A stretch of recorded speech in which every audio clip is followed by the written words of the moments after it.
వరంగల్ తూర్పు వర్కింగ్ జర్నలిస్టులకు ఒక శుభవార్త. త్వరలో జర్నలిస్టుల డబుల్ బెడ్రూమ్ పంపిణీ చేస్తామంటున్న మాజీ ఎమ్మెల్సీ కొండ మురళీధర్.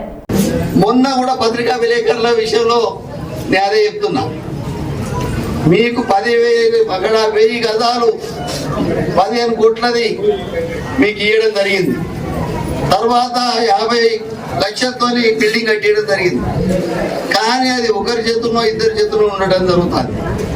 కాబట్టి నేను అక్కడ ఇల్లు ఇవ్వలేకపోతున్నా. మొన్న ఒక ప్రెస్ ఆయన చనిపోయింది, వాళ్ళ తల్లి చనిపోయింది. వాళ్ళ తల్లి చనిపోయినప్పుడు కిరాయి ఇంట్లో ఉన్నప్పుడు బయట వేసుకున్నారు. ఒక్కసారి మీరు పునరాలోచించండి. అసలు ఈ ప్రెస్ వాళ్ళు ఎంతమంది వస్తుంది, రాగానే 180 మంది లిస్ట్ ఇస్తుంది. ఇక అట్లా ఏదంటే మేము అందరిలో కూడగండి భూమి మీకు ఇల్లు కట్టియాలి కలెక్టర్. దయచేసి మీరు కూడా ఆలోచించండి.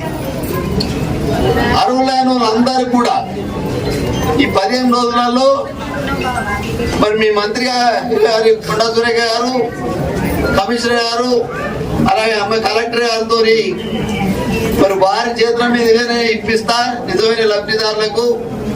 ఎందుకంటే నాకు ఒక విలేకరు ఇప్పుడే చెప్పిండు, వాళ్ళ అమ్మను వాళ్ళు దానం చేయలేదు.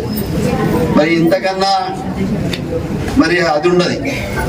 కాబట్టి మాకు మానవత్వ దృష్టితో ఒక 15 రోజులు మీరు మొదలు వాళ్ళని మీటింగ్ పెట్టుకోండి. మీరు మీటింగ్ పెట్టుకొని అక్కడ అన్ని యూనియన్లకు ప్రతి ఒక్కరికి ఒక్కొక్క షెటర్ ఇవ్వండి. ఆ షెట్టర్లు అందరిలో అన్ని యూనియన్లు ఉంటాయి. మా దాంట్లో ఎన్ని గ్రూపులు ఉన్నాయో మీ దాంట్లో కూడా అన్ని గ్రూపులు ఉన్నాయి. ఎందుకంటే కులం అంతా కాంగ్రెస్ కానీ గ్రూపులు ఉంటాయి, పత్రికలు అంతా ఒక్కటే కానీ గ్రూపులు ఉంటాయి. కాబట్టి వాళ్ళకోటి ఇవ్వండి, మీరు ఒకటి తీసుకోండి.